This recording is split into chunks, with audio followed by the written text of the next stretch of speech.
Pemirsa, seorang perempuan di Polewali Mandar, Sulawesi Barat menjadi korban penganiayaan yang dilakukan oleh pacarnya sendiri di rumah kontrakan pelaku. Pelaku juga mengikat kedua tangan korban menggunakan tali plastik, mulutnya dilakban dan mata korban juga ditutup, serta pelaku memukul bagian kepala korban. Warga di Kapung Baru, Kelurahan Manding, Kecamatan Polewali Mandar, Sulawesi Barat heboh lantaran korban penganiayaan berteriak minta tolong sehingga warga sempat berdatangan. Warga lalu menemukan korban dalam keadaan tangannya terikat, berlumuran darah di bagian kepala. Korban pun langsung dilarikan ke rumah sakit di Rumah Sakit Andi Depu Polewali. Tapi lantaran mengalami pendarahan yang cukup serius di bagian kepala, korban pun diduga dianiaya oleh pacarnya. Namanya Kaharudin yang merupakan karyawan bank BUMN di Kecamatan Wonomulyo.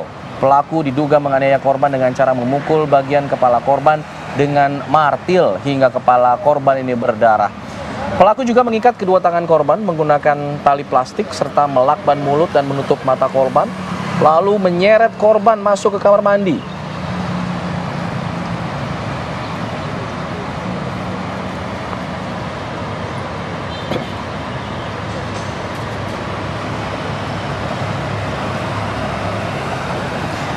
Ya, untuk mengetahui mengenai kasus ini, bagaimana kronologinya dan seperti apa kemudian kondisi dari korban, kita sudah terhubung bersama Mas Edi Wahyudi selaku kakak kandung dari korban. Selamat pagi, Mas Edi.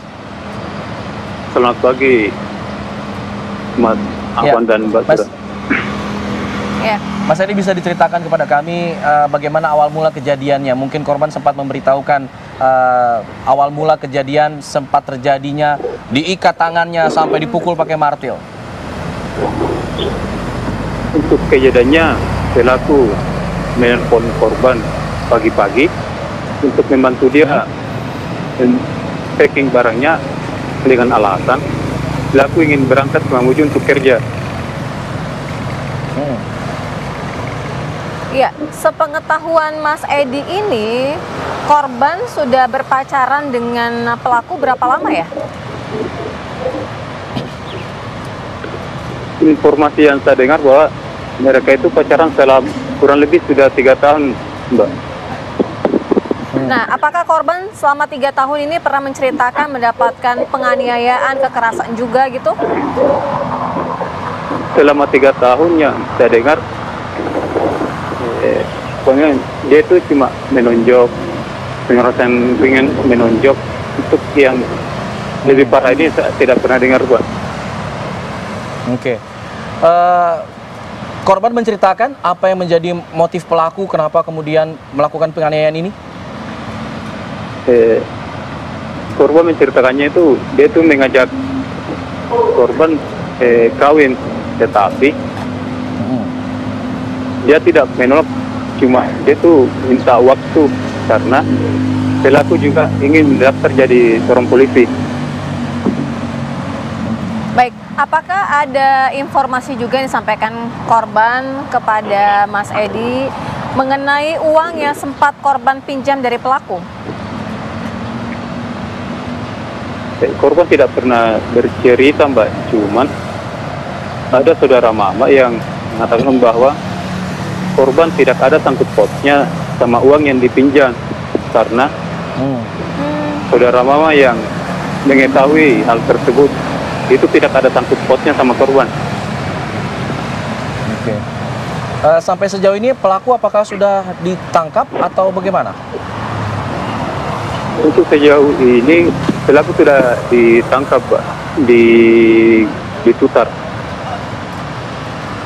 Baik, untuk kondisi korban sendiri seperti apa, Mas Edi? Untuk kondisinya, korban sudah keluar dari ruang operasi dan alhamdulillah sudah ada tanda-tanda yang berangsur-angsur membaik karena sudah bisa diajak komunikasi. Oke, sudah sadarkan diri berarti ya.